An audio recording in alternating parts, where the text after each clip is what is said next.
You ever wonder why in the world of table tennis, aka ping pong, the Chinese are so dominant? I mean, let's talk a little bit about their dominance. On the men's side of the house, 5 of the top 10 in the world are Chinese.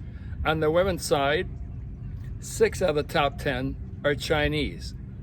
And they've been dominating since like the mid 60s. Before that, Japan dominated like in the 50s, early to mid 60s. The Swedes have had their periods of domination. If you go way, way back, I believe it's Hungary that dominated. But in modern times, it's the Chinese. And why is that? It's simple, because they're government backed.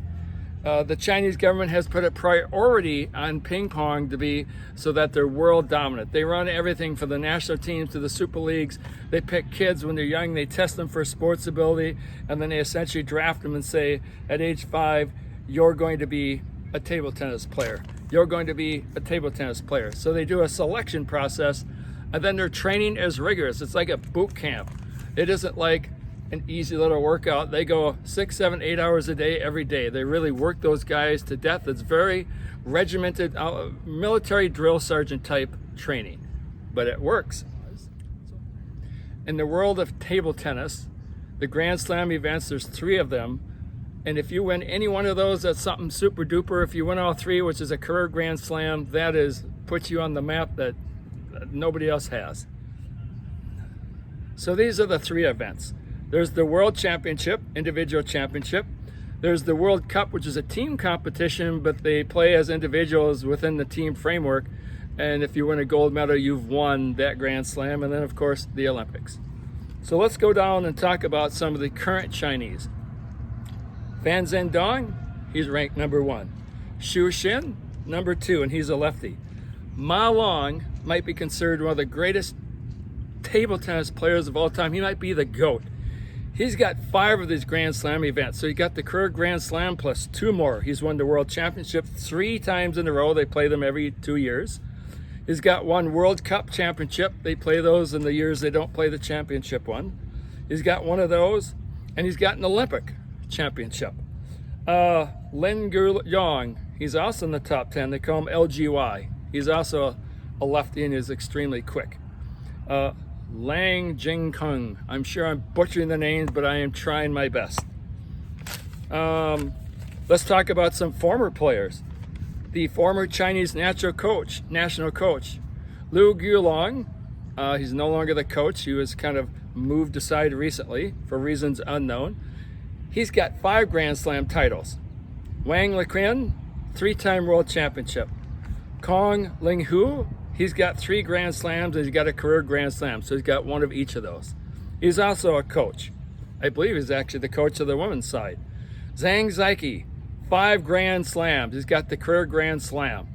And actually, in the 2016 Olympics, Ma Long got his Olympic victory by beating Zhang Zhike.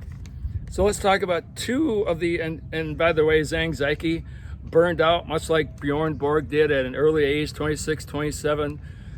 Quit ping pong, retired, came back, kind of quit again. Now he's trying to make a comeback to play in the 2020 Olympics in Tokyo. There's 2 other players I need to mention. Ma Lin and Wang Hao. Those 2 are considered 2 of the greatest of all time. Unfortunately, they didn't win a career Grand Slam, but they've got their own share of Grand Slams. So Ma Lin, he won the Olympic gold in 2008. Who did he beat? Wang Hao. Yep, Wang Hao. Wang Hao, so Ma Lin is only missing a world championship, and he lost to Wang Lequin in one of those matches, and he was actually up 3-1 in best out of 7, and he was up in the last game in the 7th game and couldn't quite do it. His grandfather had died like the day before. Wang Hao, he was denied an Olympic victory again by Ma Lin. But if you watch those 2 play, and again, Wang Hao's a coach too on the national team, you have no doubt that those are 2 of the greatest ping pong players of all time. Table tennis, ping pong.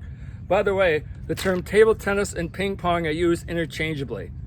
So how'd they get started? Well, table tennis back in the 1800s, there's lawn tennis in England, which is another name for tennis. People start doing a shorter version on tables indoors during the winter predominantly the rich, pretty much, I think, over in Britain and Europe. And so the sport caught on. However, there's a British company, John, Jacques and Son, a sports company, coined the term ping pong for this new sport. And they became a market leader in the 1920s. Eventually, Parker Brothers, didn't want to be left out on this side of the ocean, acquired the trademark name to ping pong. And they have since, they no longer have it, it's Escalade Sports, which makes a lot of the esport video games. Ping pong is still a valid trademark today. Anyways, that's a quick rundown of China, and table tennis, and dominance, and the term ping pong. Over and out.